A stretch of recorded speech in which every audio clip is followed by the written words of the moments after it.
thrill me. This show is part of the Thrill Me Podcast Network. Experience more on Facebook and YouTube.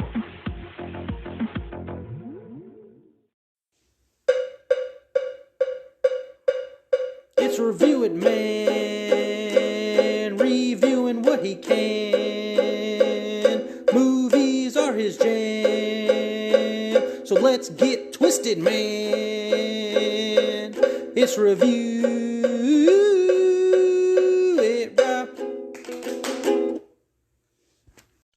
Hey, yo, welcome to the Review It Rob show, man. Appreciate you joining in. Hope everybody out there is doing great. It's had a great weekend. Great week since the last time we talked here, man. This week we're going to be talking about the film I.S.S. That is short for International Space Station. It is the latest thriller, sci-fi, mystery kind of film that came out over the past week. So we're going to be talking about that movie as well as things going around the horror realm in DC, as those are always mandatory to the show, and anything else going on movie realm-wise, man. But like always, appreciate you joining in here to listen to the show. And without further ado, let's jump into I.S.S. It is rated R for some violence and language. Again, this is a sci-fi mystery thriller film. It's running in at 1 hour and 35 minutes and is currently in theaters. Tensions flare in the near future aboard the International Space Station as worldwide conflict breaks out on Earth. Reeling from this, the astronauts receive orders from the ground to take control of the station by any means necessary. The Rotten Tomatoes critics have it at a 62%, while there is not an audience score currently for this movie, and IMDb has it a 5.7 out of 10. So, what were my thoughts overall on this film, man? So, I was very interested in this movie. I like space movies, I'm not going to lie to you. I find some of them interesting, some of them kind of boring, but, find the concept interesting, and this idea of a movie really freaking cool, man. I remember seeing this trailer, I'm like, oh, what an interesting, wild, kind of cool idea, because what if that actually happens in the real world? It's not completely unlikely, right? I mean, we all of course hope it doesn't happen, but it is something that is possible, right? So if you believe in space exploration and all that, there are people who don't believe in that. That's fine, you can believe in whatever you want to believe in, but yes, I thought the idea of this movie was really cool, and kind of terrifying, to be honest with you. I mean, just think about that. Think that you're an astronaut, right, and you're on the International Space Station, just up there in space. Nobody else around except for the people on board with you. A couple Americans, a couple Russians. You're all hanging out together. You're coexisting together. Then all of a sudden you look out at the space station. You see Earth is just becoming engulfed in like orange, red, freaking flames of war happening. And you look out of there and then you get a transmission from the ground, from your side, telling you, take control of the I.S.S. by any means necessary. The other team over there, Russia's getting the same message. You don't know that, of course, but you start thinking about that, right? And that's the uneasiness and the thriller aspect of what's happening in this movie. And I'm going to go ahead and say I really honestly enjoyed this movie a lot. I love the tension that they put together in this movie. Like, I was on the edge of my seat watching the film. There is dialogue parts and all that stuff, but again, it's an hour and 35-minute long movie, and they get some tension going. So, the movie's going to start off. We're not spoiling anything, obviously. But the movie's going to start off with, getting to know the characters and, camaraderie and, people getting to know each other and, all that stuff, getting familiar with things, right? And then the tension's gonna build up to, like I mentioned, and like you see in that trailer, to where they look out of the space station, they see Earth, and they see that it is in an interesting time. It is at war. They don't know that, of course. They don't know that till they get the report. But they look out there and they see things are happening. It's freaking them out. They start worrying about family members and all that stuff down there. And then, of course, here comes the message that they have to seize control of the space station. And we go from there, and it is tension for the rest of the movie once that happens. Like, you are on edge with these characters, waiting to see how everything's going to unfold and pass through and all that stuff, man. Like, really, honestly, like, again, just think about that, man. Think about even, like, the ocean. Like, space and ocean have this thing to where you can kind of picture, I guess the ocean's more attainable to all of us, to a lot of us, because we can get there, we can see and all that stuff. Space, like I mentioned earlier, some people don't believe space exists or some stuff like that. But the overall concept and thinking about just being stranded in the middle of this place, like just being stuck there and no possibilities of, knowing what's going to happen. Now, the ocean, a little scarier, right? You can lose oxygen in both areas, obviously, if certain elements happen. Of course, the ocean has all these creatures in there that could cause problems as well. But you just think about that. If you trying to picture a thing like think about being stranded in the middle of the ocean with no real safety, and you gotta wait for possible safety and all that stuff. Now, of course, this is different on the International Space Station. You have other people that are uh, probably your enemy now. Your two countries are at war, so they're now your enemy, right? So you got to decide: are they gonna come after us? Did they get the same orders that we did, or do we have to seize control from them? We've got orders to take control from them. Are they going to try to seize control from us? We're going back and forth. Is this going to be this battle? What's going to happen? Who do we trust? What can we believe in? All that stuff, man. So, yes, the tension thriller aspect of this movie I thought was really well done. I enjoyed every aspect of the movie. Didn't really have too much of an issue there. Again, it's only an hour and 35 minutes, so it's not taking too much of your time. It gets pretty quickly to the tension after our introductions with all the characters and all that stuff.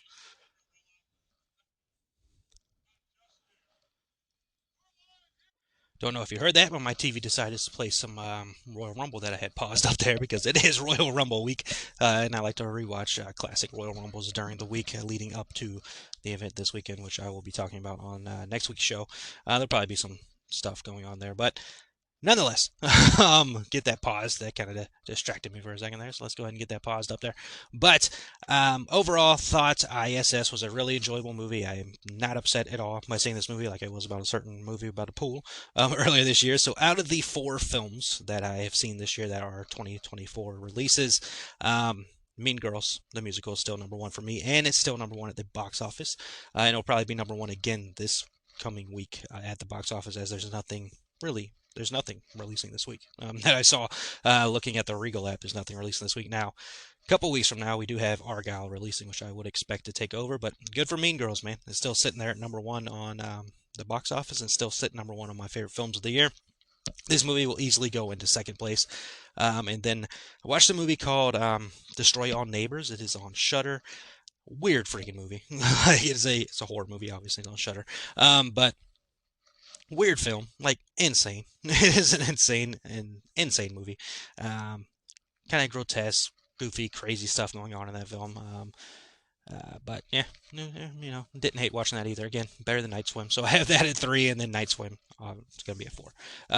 Can't imagine what movie I'm gonna dislike more than that one this year, but there's plenty of time in movies to watch to get there. But overall, man, I.S.S. enjoyable, worth your time to check it out. Again, it's only an hour and 35 minutes. You can enjoy that, and if you enjoy thriller films, this is very good, especially thrillers in space and all that stuff. It's good for you, man. Go ahead and check that out. So those are my thoughts on the film. If you've seen it, let me know what you think in the comments. Jumping over to horror real quick, got a couple of things to talk about here, beginning with the lovely, talented Jenna Ortega, the Scream Queen of this generation. We got several Scream Queens of this generation, like any other generation, obviously. She is giving us some updates on Season 2 of Wednesday. Of course, she is part of the writing crew over there for Wednesday Season 2. She said, quote, "We're definitely leaning into a little bit more horror. It's really, really exciting because all throughout the show, while Wednesday does need a little bit of an arc, she never really changes, and that's the wonderful thing about her. There's really good one-liners, and I think everything's bigger. It's a lot more action-packed. Each episode will probably feel a little bit more like a movie, which is nice," end quote. So, I love the Addams Family. Like, the Addams Family is one of my favorite things. Like, my all-time favorite show is the Addams Family. So, and I really enjoyed Wednesday season 1. So I'm excited for season 2. I like the idea that they're doing more horror aspect of the film. Hopefully, they're going more horror and less triangle love dealio. It does have like a Wizarding World vibe to it with Wednesday at Nevermore Academy, which is fine with me. I enjoy the Wizarding World, so I'm excited for season 2. It seems like there's gonna be some comedy thrown in there, but mostly a little more horror. It'll gonna feel a bit more like a movie each episode. It kind of reminds me of Stranger Things, how all their episodes were basically little movies, especially those last 2 of season 4. So there you go. Speaking of Stranger Things, real quick, they are ramping up production over there, and it's going. So season 5 of Stranger Things will be here in time. Let's see. Other bit of news real quick here in the horror realm is that Supermassive video game that I love to death, Until Dawn, will be hitting its 10th anniversary next year, and it is getting a film. The Hollywood Reporter has reported, that's funny, that David F. Sandberg, who directed Annabelle Creation, he's done the Shazam films, Lights Out as well, he will be directing the Until Dawn movie. Cautiously going into this because I love that game to death. I've enjoyed every single thing from Supermassive, but of course it all started with Until Dawn, and the success of that game has led them into being able to make the Dark Pictures anthology, and more things to come. They have a game that they're working on with the people who created Dead by Daylight as well. So I'm hopeful that it works out. I think that game would work much better as a show as opposed to a movie. Just my opinion. It plays out like a show to me when I'm playing the game, so I would have rather seen it, turn into that as opposed to a movie. But I will be there to see it, and I hope they do it justice. I don't know if they'll be picking the cast from the game to play the characters in real life. If you're not familiar, Hayden Panettiere plays the main character in that movie.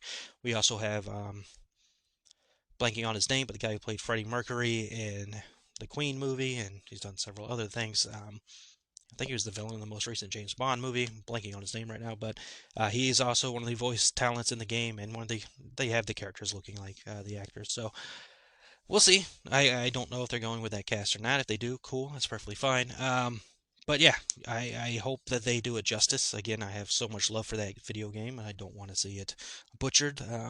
Unfortunately, like how I felt they, not them, obviously, but how Hollywood did with Uncharted. I did not like what they did in the Uncharted movie, and I love those games to death as well. So fingers crossed that things go better with this Until Dawn film as opposed to what happens now. Annabelle Creation, fantastic movie. First Shazam movie, really enjoyed. Shazam 2, I didn't hate, but it's not as good as the first one. And Lights Out, I saw once. I didn't hate that movie either. So David F. Sandberg could very well do a good job here. I just hope that they follow everything they need to follow to make that work. All right, jumping over to DC real quick. Lois Lane actress Rachel Bronzahan. She's playing Lois Lane in the Superman Legacy film. Gave us some updates on Superman Legacy, saying, "quote I've really enjoyed the collaboration with James Gunn so far. Every single person involved in this production is such a perfect nerd for Superman. We all grew up watching the movies. Some of us were reading the comics. So I feel like it's being made with so much love. And I think this Superman will have a sense of humor," end quote. So, it's good to know that we have people who, enjoy the source material. Now, of course, comics to movies change, and I'm perfectly fine with that. Never had an issue with that. I know some people do have issues with that, but I'm not worried so much about comic book accuracy when making movies because, obviously creations of movies are different. But I will say it's good to know that they have a good idea. I know James knows what he's doing. James made us all care about a freaking talking raccoon in a tree that can only say "I am Groot." Like, I know he's gonna do a good job. So of course there's gonna be a sense of humor. He's got humor in a lot of his stuff. I doubt it's as humorous as Peacemaker, right? So, but there will be humor there, which is fine. Superman is not this dark character. I know Zack Snyder gave his own vision of Superman and all that stuff, which is cool. Enjoyed it, all that. But it's gonna be nice to see a more relaxed kind of Superman thing. Not as it's dark. Let's put it that way. Superman a little more of the humor side will be fine, I think there. I don't think Superman's gonna be cracking jokes or anything like that. But there's gonna be a calmness to it, if you know what I mean. So that's interesting. We're glad that's happening. Again, Superman Legacy will be releasing next year, July 11th, 2025. First DCU thing we get is this year with Creature Commando. So we'll see how everything builds out from there. James Gunn did say something recently about being asked why he's doing season 2 of Peacemaker instead of just doing Peacemaker 2, because again, Peacemaker was part of the DC EU, which is now defunct, and the DCU is now the new reboot, soft reboot, whatever you want to call it, and he did say that it will not be as confusing. He wanted to do it because he loved the characters and he knows what he's working on. He's going to make it all make sense. It won't be confusing, which I trust him. But again, we haven't seen the thing. So to sit here and be like, oh, this is confusing is ridiculous, because we haven't seen what they're doing. We haven't seen what he's putting together. We haven't seen the storylines and all that stuff. So, man, let's relax and just wait till that gets here. And we got some time for Peacemaker gets here, but he has I think he said he was writing the final episode now of season 2. So that'll be here before too much longer as well. Other news in the DC realm is that Superman and Lois Lane will be entering public domain in 2034. So what, 10 years from now, followed by Batman in 2035, the Joker in 2036, and Wonder Woman in 2037. Now, entering public domain means that those characters, there's an ability to now use those characters in whatever creations you would like. As if you hopefully saw, I did a trailer reaction to Mickey's Mouse Trap. It's not Mickey Mouse's Trap, it's Mickey's Mouse Trap. I kept saying that wrong in the trailer. But, Steamboat Willie just entered public domain, and not even a week later, they already had trailers out for horror films with Disney, which is nothing new because we have Winnie the Pooh, Blood and Honey. Winnie the Pooh, Blood and Honey 2 is about to come out. Just saw something about Pinocchio getting a movie. So once these characters enter public domain, you have the option to make things with them. Now, obviously, there's certain things you can't do, like the Superman they can use was the Superman that leaped instead of flew, right? There's no kryptonite with that Superman. Those things will come later. This is just entering right now. So be prepared for horror films with these characters. Now, they can't do certain things that DC created, obviously, but more power to them, man. I'm interested to see what they do with this stuff. Now, of course, DC will still be making their films the way they should be making them, and we'll see what other people create here as well. There's been plenty of people complaining about how these characters have been used the last couple of years, so there you go. Now's your chance in 2034, 2035, 2036, and 2037 to do things with those characters and see what ends up happening, man. All right, and last bit of news here in the other realm, not horror or DC, is that Glenn Powell, you know him, he's an actor, he said, gave us a little update on, or a tease, if you will, on Top Gun 3. Remember last week I talked about that film going into production. Top Gun 3, he said, quote, there is going to be some fun stuff being announced soon, but it was confidential to me. I talked to Joseph Kaczynski, Tom Cruise, and Jerry Bruckheimer all the time. There's stuff happening, and it sounds very exciting. I don't know when I'll be going back. I'm sure there is a jet waiting for me sometime in the future, end quote. Cool. I hope they know what they're doing. I know that Top Gun 2 was a huge success. Hopefully you're not trying to strike while the iron's hot kind of deal. Hopefully they're going to put enough time into making this movie. But yeah, they're still excited. Tom Cruise is one of the best when it comes to these action movies, man. So I got all the trust in Tom Cruise, and especially with these films. So we'll see what ends up happening there, man. But that's it for this show. Hope you enjoyed it. Like I said, if you've seen I.S.S, let me know what you think. If not, give it a check out, man. It's worth it. It's a good little thriller. But that is your news. That is this week's episode. Appreciate you joining in. If you can do me a favor and hit that like, subscribe, and share, that would be awesome. Much appreciated.